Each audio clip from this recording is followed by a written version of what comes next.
You see it sometimes. There we go. We're live. We are live, ladies and gentlemen. Welcome. This is your weekly edition of Mauls, Balls and All. So, welcome to everyone watching on FaceTube and all the online media stuff, or wherever you may be watching from. I got a message actually the other day that we have a good following in Australia. Okay, welcome to everyone watching on repeat in Australia. Mike Reedy, how the hell are you? Are you well in yourself? Finest, Peter. Thank you very much. Yeah, I'm all good. Good stuff. Good stuff. And our guest this evening is no stranger to anyone who is a rugby fan. He is a Munster man. He's an Irish man. He went to Artscoil Reach. He's played for UL Bohemians. He has had 56 caps for Ireland, which I got right on LinkedIn, I must say.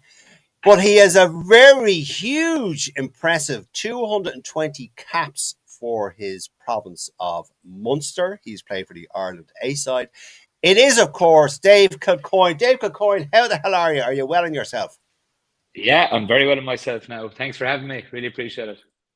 Not at all, Dave. You're absolutely more than welcome. I've been thinking about asking you for a while, but I kind of never got around to it. But I said, "Feck it, I'm going to do it now. I'll ask him," and that's where it all came from. Come here. One thing, Dave. I wanted to ask you. In your first and last cap post that I did on LinkedIn, you played against South Africa. That was your first cap, and you played against New Zealand. That was your final cap for Ireland. Which of those two packs, Dave, did you find most challenging to play against? Oh, that's a tough question now. They're obviously massively at different stages of your career. I think everyone is, the first cap's always, I think, especially your first cap for your country is always such a big occasion. You've dreamt about it your whole life. You've trained for probably for 10 years, and then you get it. So it's, I don't know, do you enjoy the moment as much as you're so nervous, obviously, before the game, and you want to give a good account to yourself, but it's also, you've been wanting it so much. So I think the game can, I wouldn't say pass you by, but I don't think you appreciate it for what it is, because it's such a big, and people are like, oh, it's just another game, but it's not. Like your parents are there, your first time staying up in the Shelbourne and all the rest of it, just a whole new experience. And so I don't know, I can't even really, like, I remember the game, but I don't remember, like, unfortunately, I remember that New Zealand game far too well. But the South African game, like, it's like, it's nearly a flash in time. Like, you come on, you're nearly, the game is nearly over. It's just such a big occasion.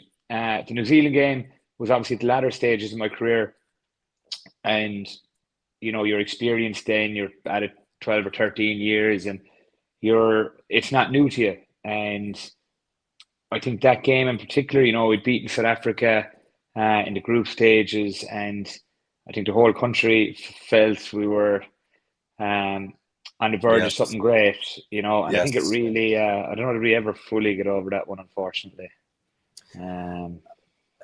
I still, here's Dara now. Sorry, 1 sec now. Dave, excuse me. Bring him in. Dara, how are you? Are you well in yourself, old man? I'm grand. I'm a little bit like you, but a lot less whiny and miserable in that I have the same flu you had. Thanks very much. Dara, meet Dave Kilcoyne. Pleasure meeting you, Dave. and you know Mike Reedy. Dave Kilcoyne, I meant to ask you. I meant to say it in my intro. Actually, I forgot, which I tend to do a lot these days. You've recently launched your own podcast. Yeah, so when I retired from rugby, I did a master's in aircraft leasing and finance last year. I kind of knew the plan was actually nearly to finish up after the World Cup, and then I thought things over, and I was going to give it one more year. And then when I got back, I snapped my Achilles tendon, which was a bit frustrating. Yeah. And then I was 36, writing was on the wall, I had probably 10 good years of no injuries, and in the last couple of years, I had 2 or 3 big surgeries. And you get to that age. A lot of my friends, Conor Murray and Stephen Archer and Peter Mahoney, I suppose our cohort lads, we all went into the academy the same year. We ran the same AA team, and me and Connor lived together for a while, and me and Archer were in the same Munster schools team the whole way up, and Pete the same in the B-Night Cup. So a lot of our like best friends that we would have played together for 12, 13 years, and yeah, I think the fact that we were all going out together was nearly. I wouldn't want to be nearly left because it was like all the lads that came in which you were so familiar with, and it was such a young squad then. And it's third time now. I think it's very cyclical. I think we had our time in the sun, and now it's time to pass on the mantle to the younger lads there. Yeah, true. I've a couple of questions about that, but one thing I want to ask you about, Dave. Yeah. How did you end up owing Shane Lowry a drink? Oh, sorry. By the way, you asked me with the podcast. Sorry, I didn't answer your question. No. First one. We'll get back to that. So Shane Lowry, he informed we were over in Chicago watching the New Zealand game, and Yes. Pete is good friends with Shane Lowry, and he went up to introduce me or whatever. And I'm a big fan, obviously, of Shane, as I'm sure we all are. And I was like, "Oh, lovely to meet you." And he was like, "Oh, we've actually met before." And I was like, "Have we?" And he was like, "Yeah, I was in Crystal.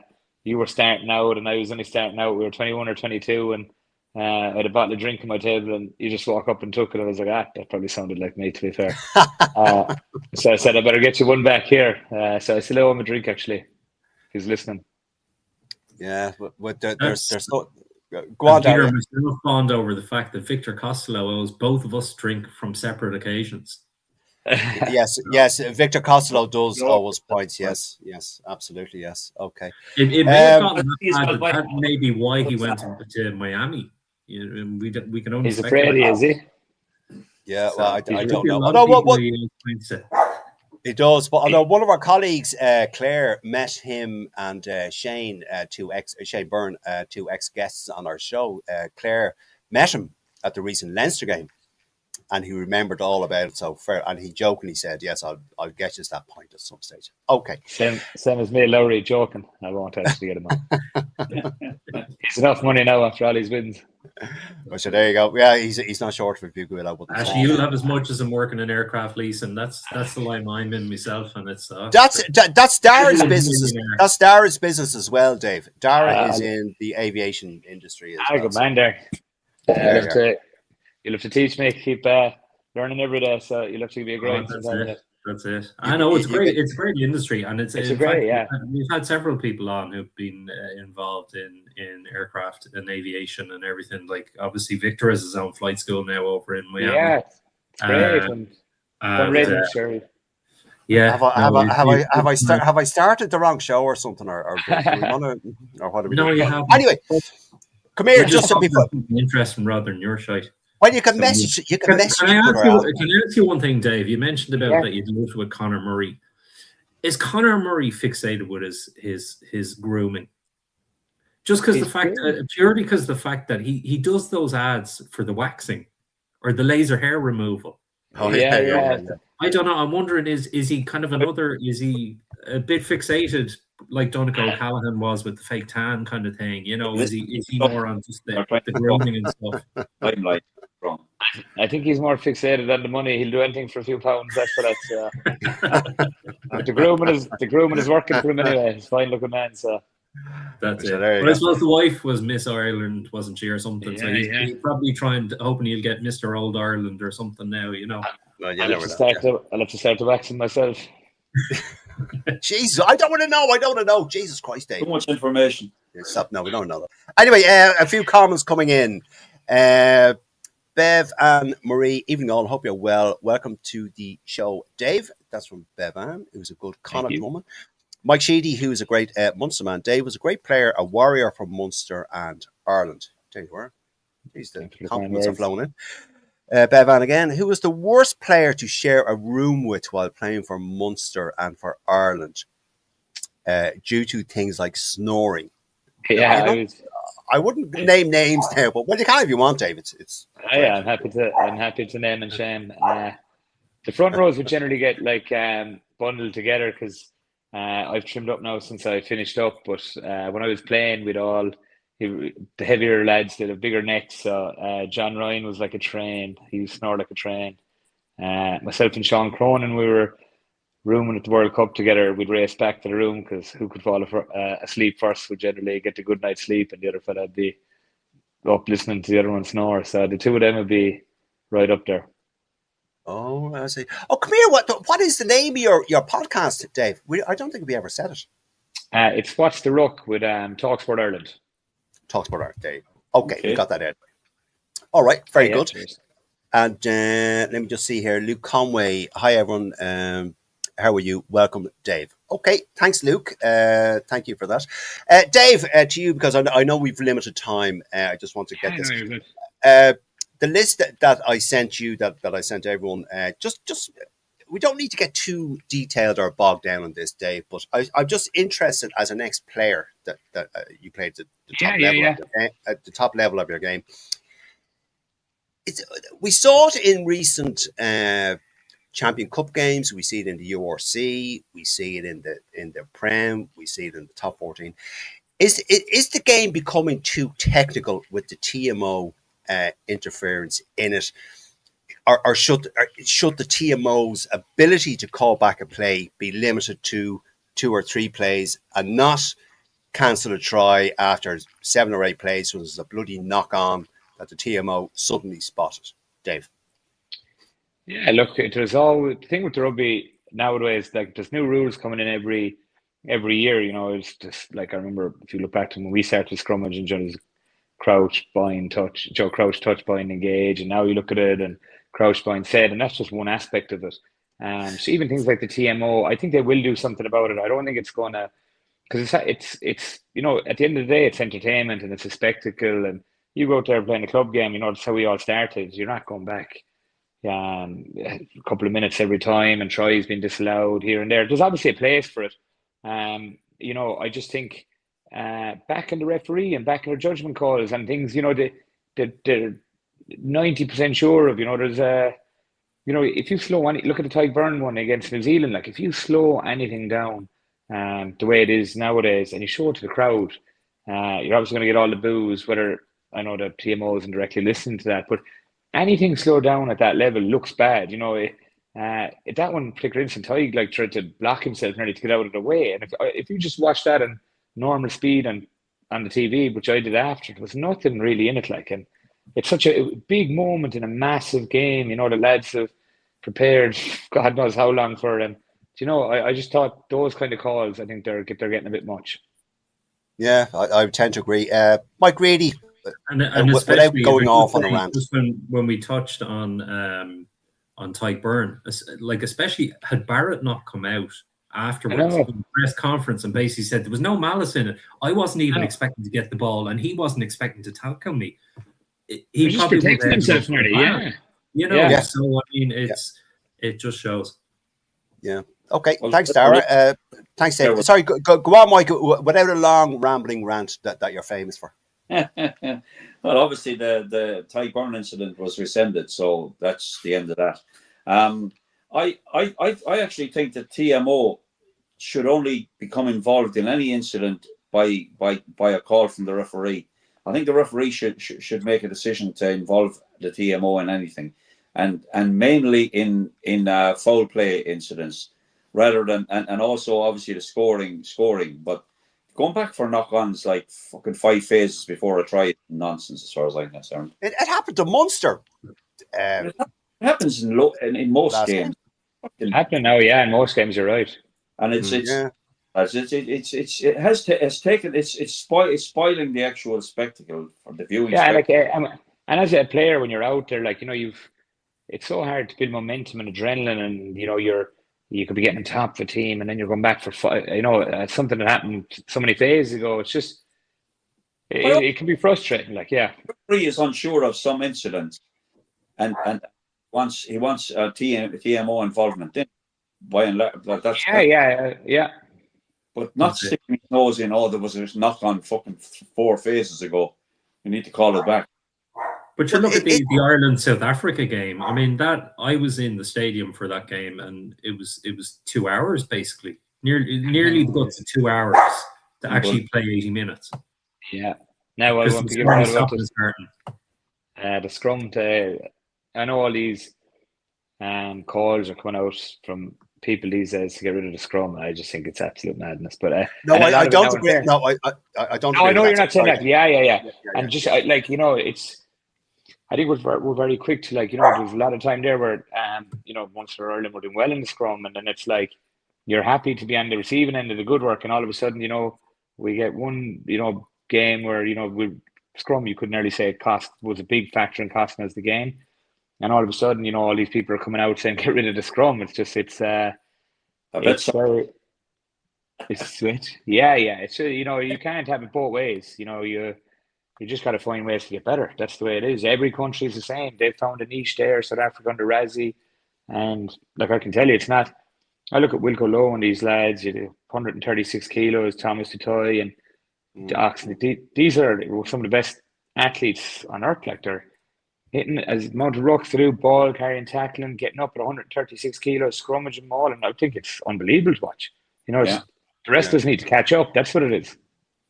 But then, Dave, sorry, go on there. Were you going to make a point? One thing I would say in that, I was at a thing, Nigel Owens talking, I think it was the start of this year. He was in the concert hall in Dublin, and one of the things he was saying was that if you had those lads having to play for 80 minutes, like you look at South Africa with the bomb squad, they can be 130 something kilos because they only play for 40 odd minutes. And if they had to actually play for the 80 minutes, they'd probably only be about 110 kilos. 100%. But I think that's the beauty of it. Like, you look at the NFL there, they've lads that are 300 pounds, blockers. I think that's the beauty of the game. It accommodates all shapes, sizes, and I think that's Razzie came up like this with this kind of, I suppose, the genius bomb squad. Now, and I know they're, like, you look at England now, look at Bath the weekend, other teams are starting to try to do it now. Munster a little bit, their teams need to adapt, and I think that's the great thing about it. I don't want to see like 1,500 kilo lads running around. I want to see the big freaks out there, the Will Skeltons, the R.G. Snymans, the Thomas Dutoy, and they make a massive hit or a big carry. Everyone loves seeing that. You don't want all these standard athletes. You want some freaks out there. You want some Takir Abram, Cheslin Colby's. That's, I think, the beauty of the game, in my opinion. Now, look, everyone's different. An interesting thing, sorry, Peter, just while we were talking about refereeing there, do you think part of the issue with the scrum, Dave, is that, I can't think of one referee who was a forward? They're generally always scrum halves, backs, whatever, who have very little knowledge of the inner workings of the scrum.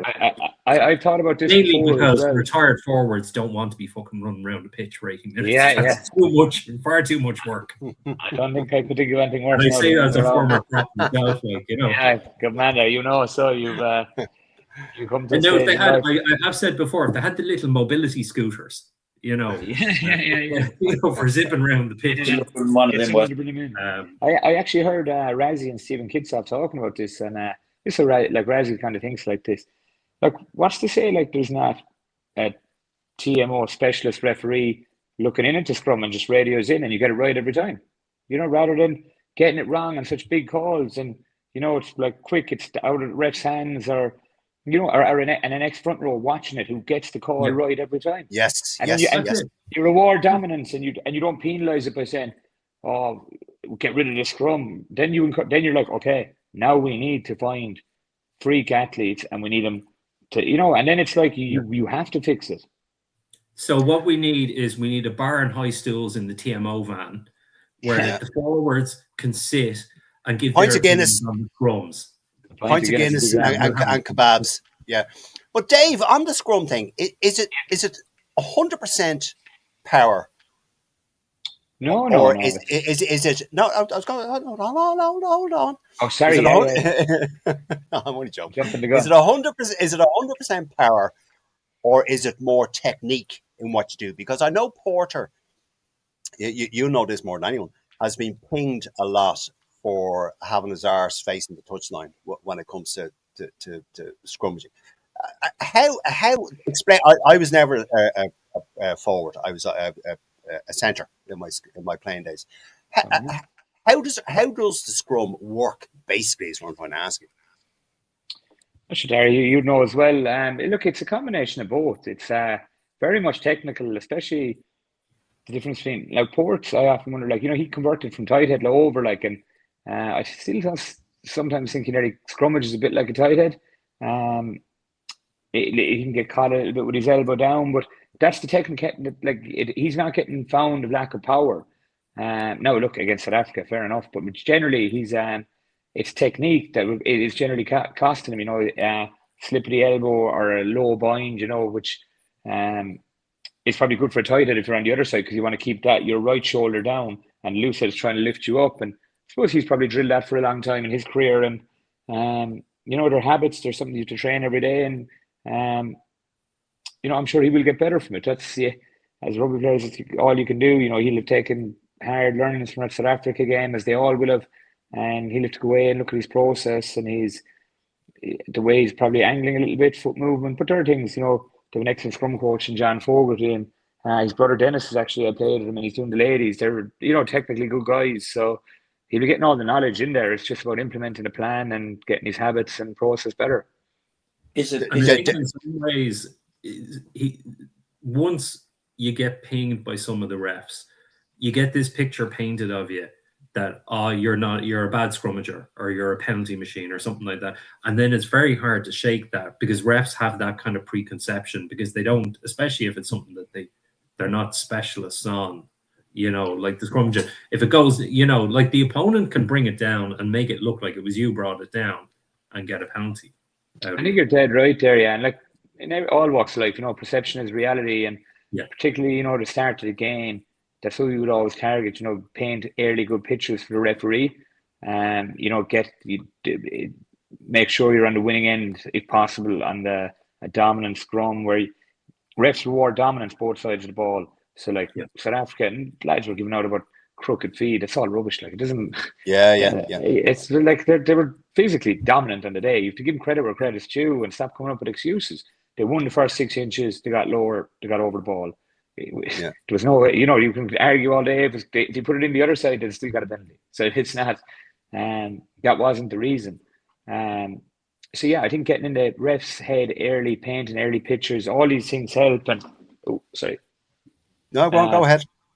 That's after coming out of my cauliflower ear now. Unfortunately, I've one bad ear and I've one good ear. So there you are. That's it. You're probably the same there.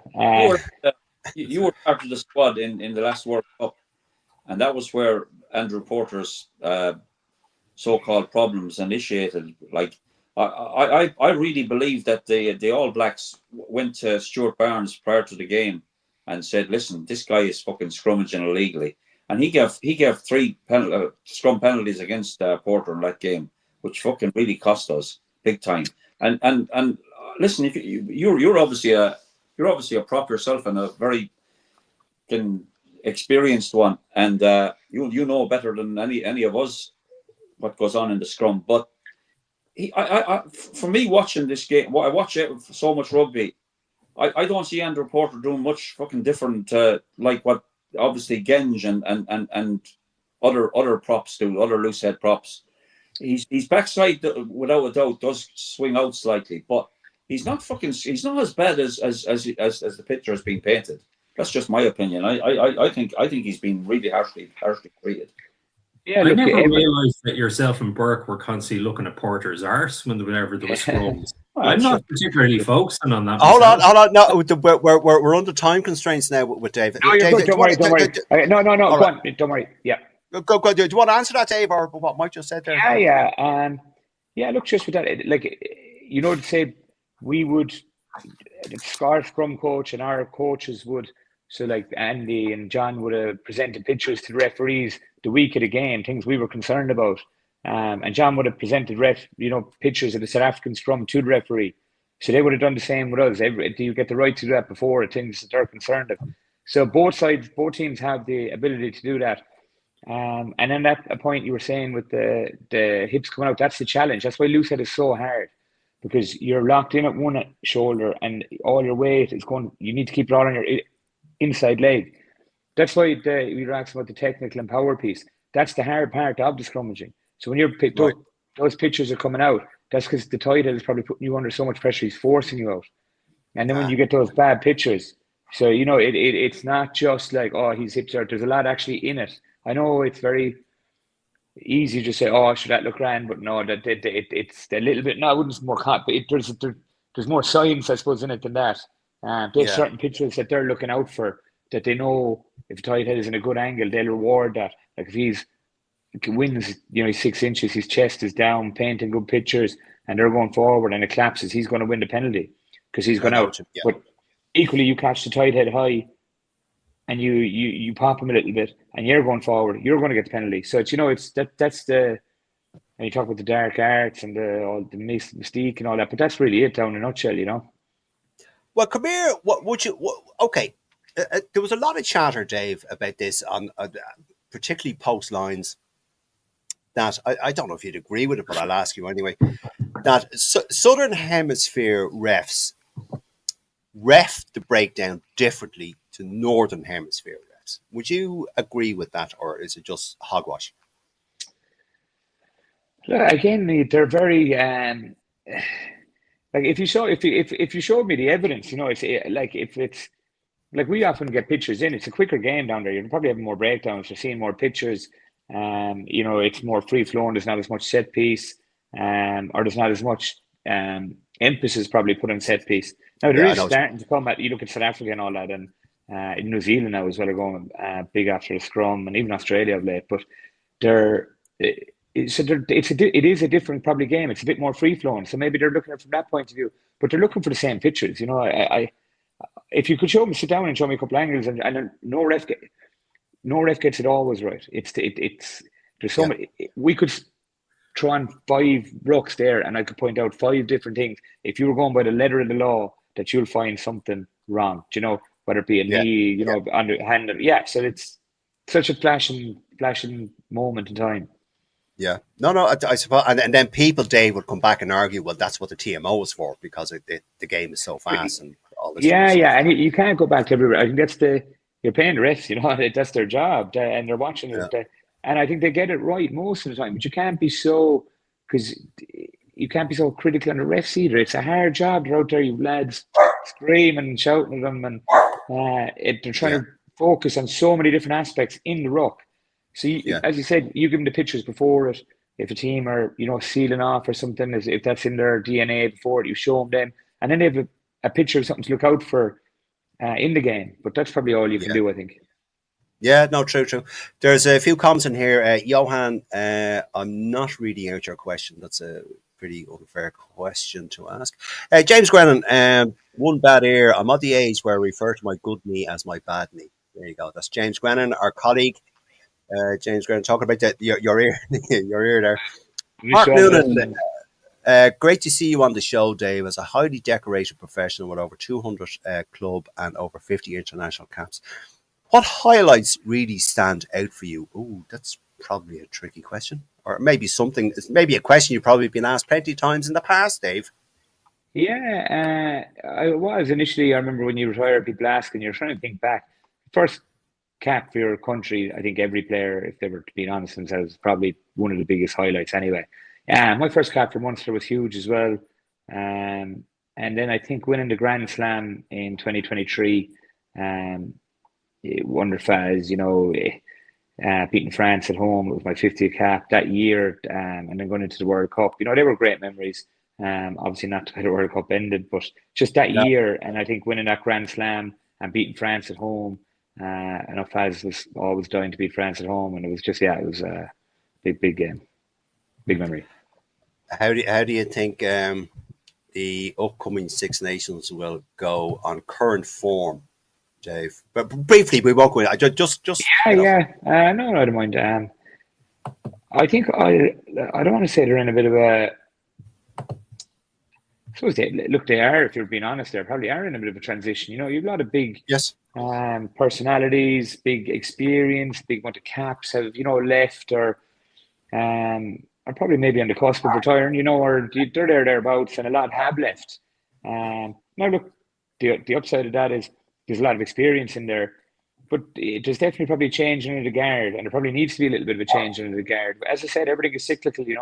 We're probably blessed to have ridden the crest of a great wave for so long. Having great coaches, good players. Lucky enough to be involved in winning a few things with Ireland, and I suppose I listened to Cleese's Sia's interview after the Wales game. Wales are going through a tumultuous time at the moment. Yes. The old Wales, that we all would have, winning Grand Slams and all this crack. It's actually very sad to see him in that. But he said, they still have the fans there. They're still a rugby mad country. They're going through a dip, but I'm sure they'll bounce back, and they're. Hopefully we won't go through a cycle as severe as that. And I don't think we will, because I think the provinces are so strong, and the infrastructure here. You look at Wales, just the funding, the clubs. It's not well run. The IRFU is excellently run in terms of. The clubs are very well funded here. It's very professional. They have great coaches. It's great systems. Even the schools now. I've seen some of the gyms in Clongowes here and Gonzaga. They're like a proper, professional setups now. I don't think we'll ever go through something maybe as bad as that.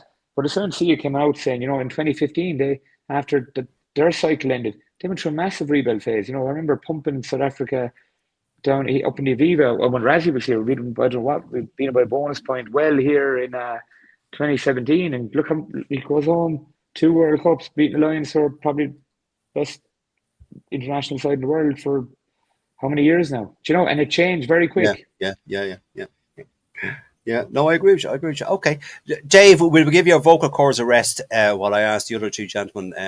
I think we're going on to our topic. No, I asked you one question from our topic success, but let's continue with our topics list. Dara, Yes. in 2023, the 2023 Rugby World Cup, they cracked down on this phrase escorts. Not a name I would have called them, but this is what the brilliance of World Rugby, they call them escorts. Yeah. I don't know why. Which is the kick chasers. Yeah. And you couldn't prevent them from getting impeded in their chase. Okay. Or you couldn't stand there blocking lines of that. Now, the argument for some of the slowing up of the game is that leads to more knock-ons, etc., more scrums, which is slowing up the game. If a team doesn't have a good scrum, a good pack, good technique, etc., as my dad used to always say, if you have no scrum, you have no team. He must have been really disappointed when you turned into a centre, was he? My dad never played rugby. My dad was a GAA man. My dad was a GAA man. He played for Carlo, hurling, not a centre, Well, there you go. Not a centre, no. Okay, I always get slagged about being a centre. Go on, Dara. Yeah. Was it a good idea to get rid of this part of the play, the escorts? Stupid name, but you're whatever. Oh, look, I mean, it's literally, I mean, the book of rugby laws must have that many red lines and extra pages stapled into it at this stage now, from what Webb Ellis came up with back in the day in rugby school. I mean, it's and I think one of the things you asked Dave that's kind of interesting is the Southern Hemisphere versus Northern Hemisphere refs. They always test these new laws in the Southern Hemisphere. So that always messes the kind of refs a bit, because they're like, where am I today? I'm in Europe. Oh, Six Nations. Oh, does that mean I'm still doing that? No, I'm not doing the 20-minute sin bin. That's only. Oh, yeah. No, that's right. Look, I mean, it's essentially what you're talking about is decoys. Yes. Decoy runners. And I mean that that should be part of the game. I mean, it's you're marking you're marking everybody. You can't expect a team to just go, he's the one run to get the ball. All 14 of you can mark him. It's I don't know. I think they can over officiate sometimes. Sorry, even I presume your missus isn't home, because I can hear Basil barking. No, she's in the Westbury cocktail bar getting locked at her Christmas party, her work Christmas party. So no doubt I get a drunken phone call in about an hour going, "Come here, will you come in?" I know, yeah. Of course, she's a Munster woman. Yes, of course, yes. Yeah, and you're a Leinster man. Okay, Mike Reedy. The idea that, what I've asked Sarah, and Dave, I'll ask you an add-on question to that. what Berta Jackman said. But Mike, any point in World Rugby cracking down on escorts? You know, something that they've tinkered with the laws so much now. Just leave the bloody thing alone. Leave it alone. Let it settle. Mike's happy out with the escorts. You know That's what you. Somebody has a fucking. I mean, a law was changed about this 20-minute red card you're talking about became as a result of the Kiwi captain getting allegedly, Mike, allegedly. That's not talked about. That's what happened. So, can you actually make a point without cursing? No. No, we fucking can't. No, but Mike, you must remember when the wingers used to throw in at the line out. Absolutely, I was one of them, giving it large. Yeah, going is good. Maybe not as good as the lads these days, but never mind. Listen, we're getting off the point here now. Okay. No. Well, no, we're talking about hookers and escorts. Same thing, really. For and against. Yeah. All right. Okay. Go on, Mike. Go on. Blocking a guy running for the ball. There's for and against it. I mean, one of what you just said there. It's a cause for knock-ons, or if a player is able to run for and take a high ball at height without any interference, he's got a lot better chance of receiving it. I don't know. Is it a cop out to allow guys to have an easier run? I don't know. I don't know the answer to this now. Yeah, well, the idea about bringing the law in with that was they want a fair contest for the ball. Yeah, that was the original, and they want players contesting fairly in the air. Which, look, I suppose it's another skill. You know, we just got to adapt to it. I think that's again. Well, you do. No, sorry, Dave. I don't mean to. I was going to say, Dave. The add-on question I had for you about this was when Berta Jackman was on a podcast recently, and he said why it didn't suit Munster. Now, I don't know if you'd agree with this, but I'll briefly read you what he said. He said, and I quote, "I don't think at the moment it suits Munster. This is because they have become a very good structured team. So when they are secure in possession, they have an attacking philosophy and shapes that can ask questions of the opposition." And he finishes with, "So Munster, for whatever reason, Irish teams at the moment are really struggling in the air." And that was the add-on, Dave, I wanted to ask you about this, getting rid of the escorts or whatever you want to call them. Yeah. What do you reckon, Dave?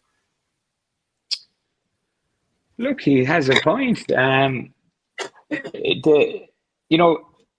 just remember when Andrew Conway played, and Felix Jones, you real serial air experts there, that would have drilled it all the time. And it's definitely, it's like your scrum or your line-out throw, they would have been out there for hours in the week practicing it. And I'm sure the lads are doing it down there, again, you could probably pick any, law change and wonder, does it suit or not suit, and go down to their style. Like you could say with the scrum laws, you could be like, oh, it's not suiting Ireland, but like under Joe, when we were using the set play phases more, where you remember we'd have those 3-phase plays. Yeah. And he'd be like, oh, it was in and out, and we were the least penalised scrum in the world and all this. And then it really suited us. Now it's like becoming. So I think it's an evolving thing. You just got to you have to evolve with laws and make them work for you. Just find some way. You got to figure it out.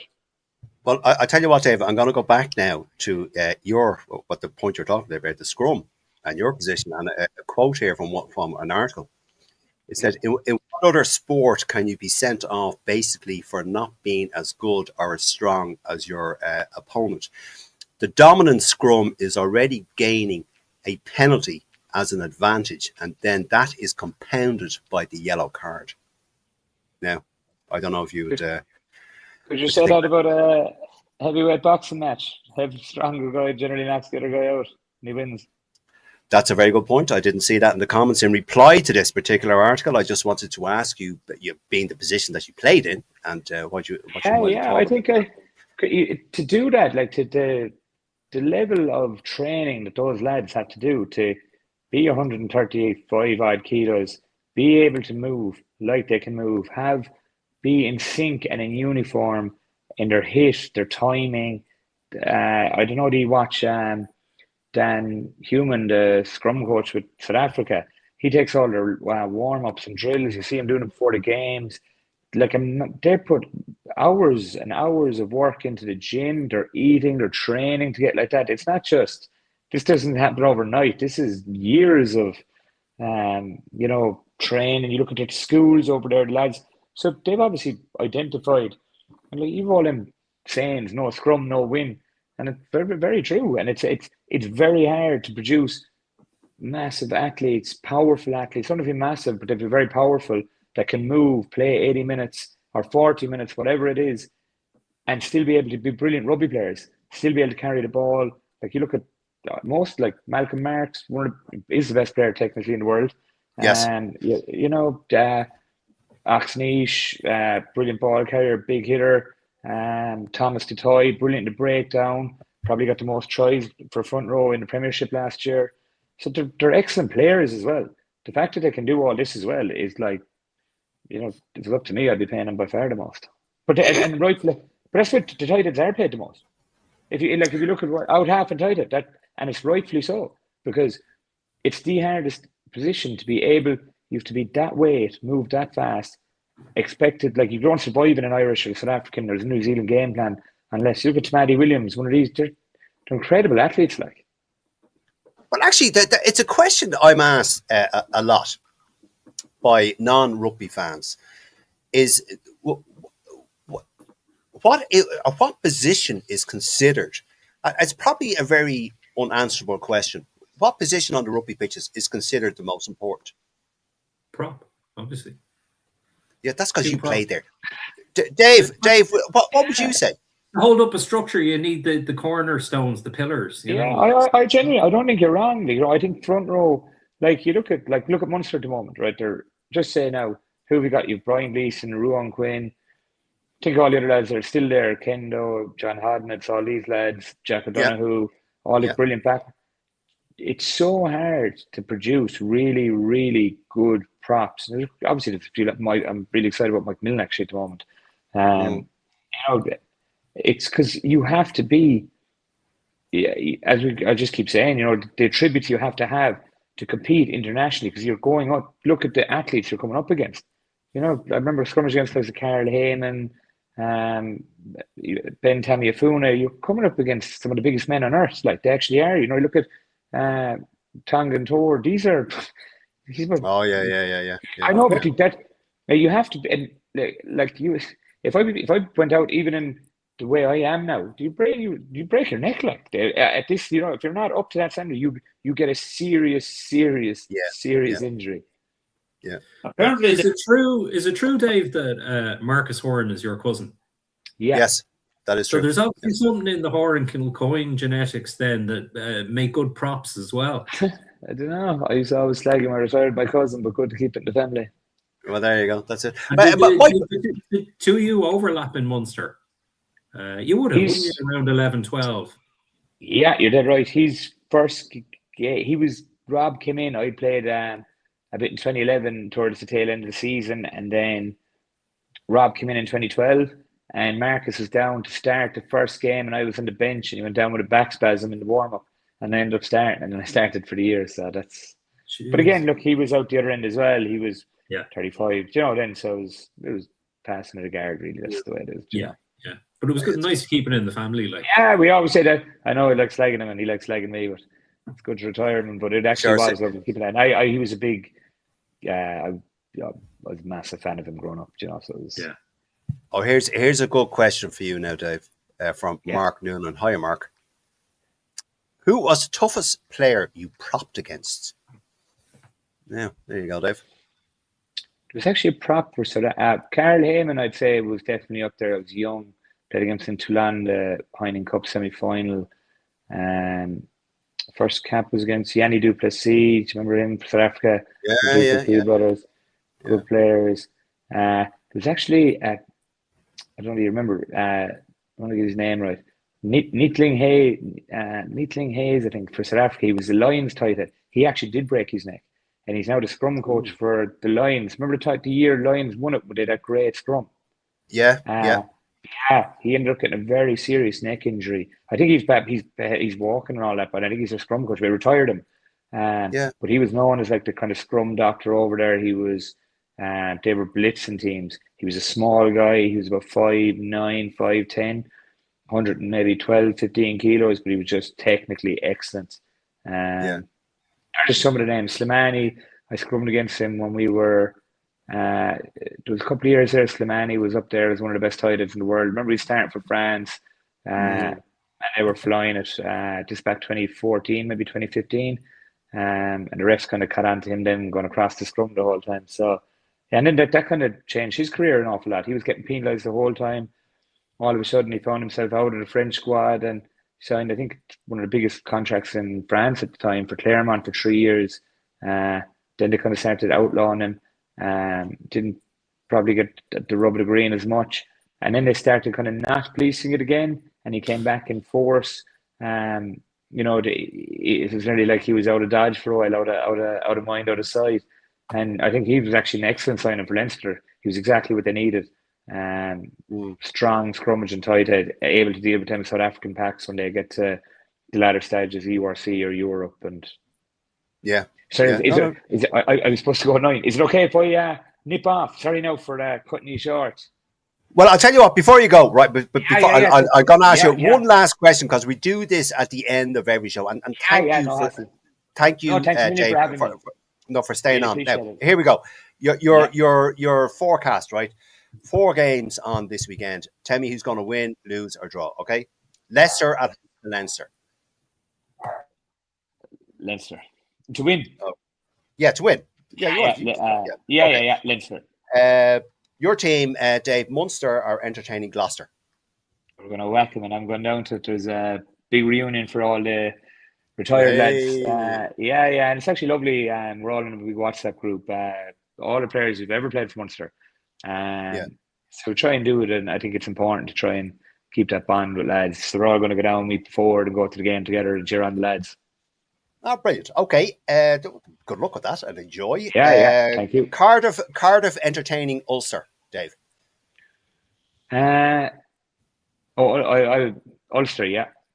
Ulster. Okay. And finally, Connacht. I think Rory Best is that, he started as GM there. I think he's actually exactly what Ulster needed. He started there the last couple of weeks.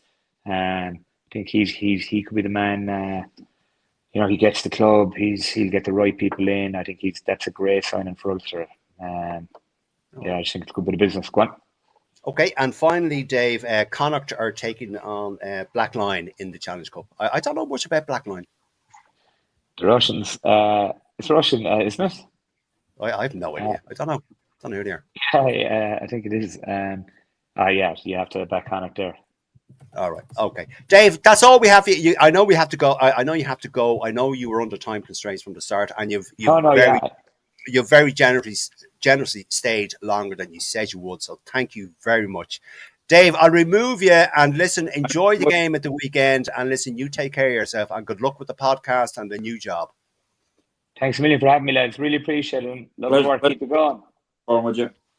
Not at all. Dave. Take care. There you are now. Those Killer Kilcoyne, a great guy. Good to chat with. You didn't call the killer to his face, did you now? Oh no, it was Dave this, Dave that. No, but he signed off his messages, Killer. So I don't know. Anyway, I meant to say to the two of you, I didn't get around to, obviously, because I knew there was a constraint on time with Dave. Larmour's to Connacht, Dara. Any sense in that move? Why would that happen? I know it's in the rumor mill. It's not confirmed or whatever. I don't know. Is his contract up for renewal? Is he looking for a few? It is this year. This year it is. Yeah. Yeah. So is it? Yeah, I don't know. You have to take all these rumors with a pinch of salt. I think it's the agent. It's his agent, obviously, releasing or leaking. I mean, a month or two ago, we were talking about Joey Carberry being nailed on, coming back to Connacht at the end of the season. So. Yeah, who knows? Mike Reedy, would that how would that look? Does that make sense to anyone? I don't know. He can get when he's fit. He's able to get a game for Leinster, is he not? Like I think he still has something to offer there, because this lad's not being funny. With James Lowe is 35 or 6 years of age now, or whatever. So he's not going to go on from too much longer. So we let Larmour go. He was actually, see, when he first came to the fold, he was exciting to watch, by the way, because his pace and his agility on the pitch, he looked the real deal. He's had some niggly injuries over the course of his career, and it's stalled it a little bit. But I think he still has a bit to offer, by the way. I really do. All right. Okay. Bev Anne Marie has quickly come in here with a comment. I agree. We have Mac Hansen, Finn Tracy, Shane Bolton, Shay Mullins, Byron Ralston, Shane Jennings, and we have James Nicholson in third year academy as well, who should be coming into the senior team next season. And then Daniel Ryan in first year academy. So we don't really need anyone, any more wings stroke full backs. If anything, we need forwards, not backs. I tend to agree with you there, Bev. So now, if you need forwards, we know you're very somebody in the Horan Kilcoyne family. There you great go. Tradition in forwards there. Get on there. Get on to that. There might be backs in the family as well, but they're probably just too embarrassed to talk about them. Well, okay. Well, speaking about that, then, South Africa. It was mentioned when Dave was on with us there. South Africa have this bomb squad. We don't have it for our national squad. Fucking breaking news tonight here with you, isn't it? None of the. I know. I'm like. I know. I'm not. No, shut up. Stop. Stick to the script.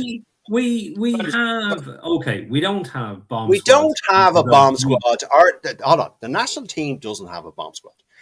No. None of the provinces have a bomb squad. None of them. You know, for a good while, Leinster, when we had Cian Healy, Leinster could change a front row and possibly second row. I mean, second row is where Leinster are kind of goosed at the moment. We have changes in our front row. You know, second row we're a bit on locks, we're a bit short, and then back three. You know, Jesus, we have the likes of Jack Conan sometimes sitting on the bench when he'd make first choice in any other team. So, I wouldn't. Yeah, I mean it's. And then obviously we've Snyman in there who, when you say bomb squad, he's made 50 appearances for South Africa. I think the Ireland match was his 50th appearance, and the average length of time he's played is 40 minutes a match. So he's but like that's the thing. It's normally we don't make changes until about 60 minutes. Yeah. And then we used to be accused of being a 60-minute team back in the day, back in Mike's day, in the 90s. Ireland were a 60-minute team, but no, I wouldn't. I think the provinces have depth in certain positions, and Ireland has depth in most positions in the pack. I would say locks were a little bit light on. What about props? Props, I mean, well, like we have cover on both sides for the props. So, I mean, I think, okay, you can always do more. But, I mean, we had the young lads coming through in the autumn games. So, I mean, we have cover for Tig and we've cover for Porter there. And then, obviously, we've cover for Dan at hooker. We have Big Joe McCarthy now coming in second row, and Tig there, but obviously like we don't have a Peter O'Mahony, we don't have those kind of his absence is a big absence, and then back three we've plenty of cover. I mean we've matches where Van der Fleer wasn't getting his game, Doris was being moved around, so I mean we've a lot of talent in the back three. Well, actually, I'll tell you, Darragh, that maybe the question should be, should we employ a bomb squad? But the whole thing about the bomb squad is I'm just waiting for the day that, and you never wish it on any team. But, like, I mean, if you have a bomb squad and you get two of your backs go off injured, they fucking hair falls out of place or they break a nail or something like that, no, but God forbid, like they get injured seriously. You have to fucking put one of your forwards on then to play in the back, and they haven't. you may as well be fucking No, sending on a roller coaster in Disneyland. Like, I mean, they haven't a clue what they're doing there. You know, in the back line. True, There, and they're probably wondering what the hell they're doing there in the first place. Rassie has been blessed insofar as that has never been majorly exposed. In that, if he got a scrum half injured and a fly half and a center injured or a winger, you know, what's he going to do? Throw big fucking forwards on to replace them? No, it did. It happened. It happened. Don't ask me. No, it happened once. Yeah, no, I had a feeling it had, but he's lucky it only happened once. I think it happened once on one occasion where they suffered multiple injuries in the back. They did. That's right. So I think, look, I mean, we can't say it's a gimmick anymore because, okay, yes, they're World Cup winners, you know, and all that. But I mean, it's you know, I think we have a different system in that, you know, we score a lot more with our backs than we do with our forwards. And so, you know, we need more versatility on the bench. All right. Brilliant. Mike Reedy, all your thoughts on this bomb squad South Africa use it. We don't have a bomb squad. Go on. I'll tell you what South Africa have done in a general spectre in rugby. They've made the front rower props fashionable in the schools and in their schools rugby. And that's why they're producing so many forwards of high quality on a regular basis. Comparative to the rest of the world, because it is. I mean, their poster boys in South Africa are fucking props. I mean, here it's all fly halves and scrum halves and whatever, you know. There is what everybody kind of what looks to as the playmakers or whatever. But the props rightly so, their backs. Yeah, well, props are props. It's a fashionable now to be a prop, and that's they just make them in a lab. Like Arnold Schwarzenegger and Danny DeVito in that film Twins. They just make them in labs over there in South Africa. Yeah. You know. Go on, Mike. Finish your point before we go on to our last thing. Go on. You were saying? No, it's the bomb squad. Are we in a position? I don't think we're in a position to do it. We're moving the goalposts and it will backfire. Maybe eventually that's going to all come back to haunt him. Not in the near future, right enough, because they've got an abundance of players. That's the key thing. You need to have as good a player to come on and replace the guy that's going off to be able to do that. And right now, we're not in a position to do that. I don't think we are anyway. We have. I just remember something I meant to ask Dave what he thought about Etzbeth's ban. Oh, well. Sorry, Mike. Go on. Thought the same as else thought about it, I would imagine. Yeah, well, there you go. All right, we are. Listen, we're 2 minutes away, gentlemen. Let me just ask you for your predictions for this weekend. Mike, I'll ask you first. We won't go through everyone answer per list. We just go game by game. Mike, Leicester are entertaining Leinster. I'd have to fancy Leinster for that, definitely. Okay. Actually, the Leicester team isn't particularly strong that they pull out for some reason. There's a few obvious players missing. Dara, Leicester are playing Leinster. Yeah, I was surprised because a home game for Leicester. They're obviously maybe trying to save some for the following week. I'm not sure. But yeah, no, or not the following week for Premiership. But no, I think Leinster. Yeah. All right. Sorry, Mike, what were you going to say there? Leinster named their team. They have, yeah. It's been posted, Mike.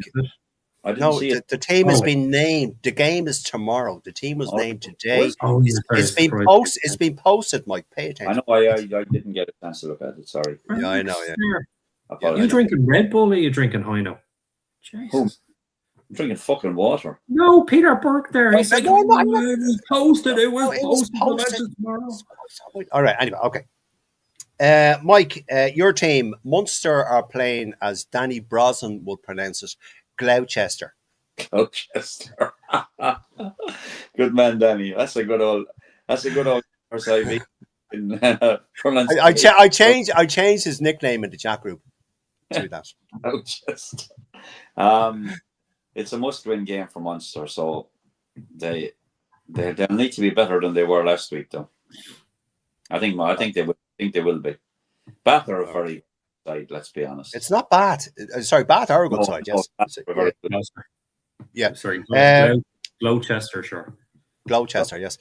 Dara, to you, I know you're this binding contract that you have with your missus. Is Casey playing, or is he gone up to the North Pole to help with the last minute toy production? I don't know. The team will be in. I know there's been a call for all scrum halves have been called back to the North Pole. To yes, absolutely, yes. Part of the deal every year.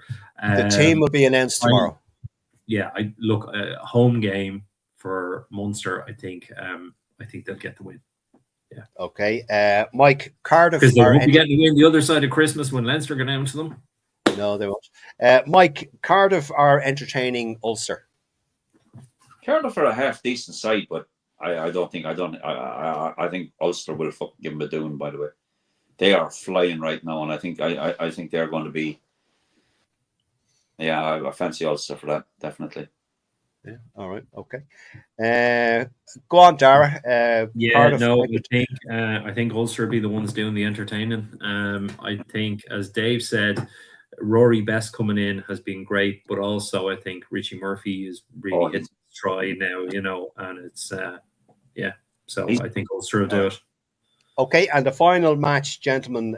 Mike, Connacht are entertaining Black Lion, who I've said already. Georgian team. Georgian team. Tim's neck of the woods. Right. Okay. Connacht fucked up last week, but I think yes, they did. I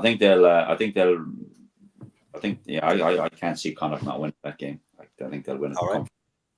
Okay, Dara, your thoughts? I mean, I think Connacht will win, but they're missing a couple of players. I know Beelum is going through return to play. There's a few others. So Jack Ainger is another one.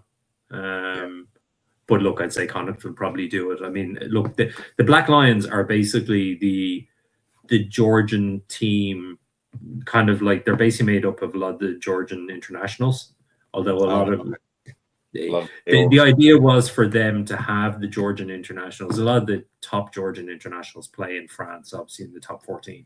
But that was the idea, was to get them in the URC. So they've gotten into the Challenge Cup where, obviously they don't get a full season. So, I wouldn't underestimate them. They'll have a few good players because Georgia, I think, are the holders of the, what's it called? It's not the Six Nations. It's the second European competition. Yeah. Oh, I don't know. I have a clue. Georgia are the holders of that. So,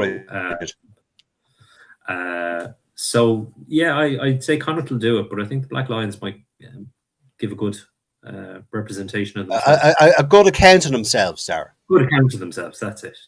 Yes. All right. Okay. All right, folks. That is all we have time for this week. It's running 2 minutes over. We have another 8 minutes to fill here.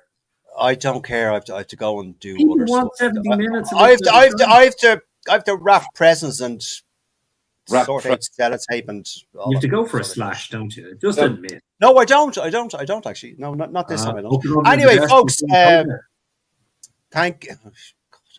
Thank you all for joining in. For all of you watching, for all of your comments, for all of your likes. Our thanks are to Dave Kilcoyne for joining us for longer than he said he was going to.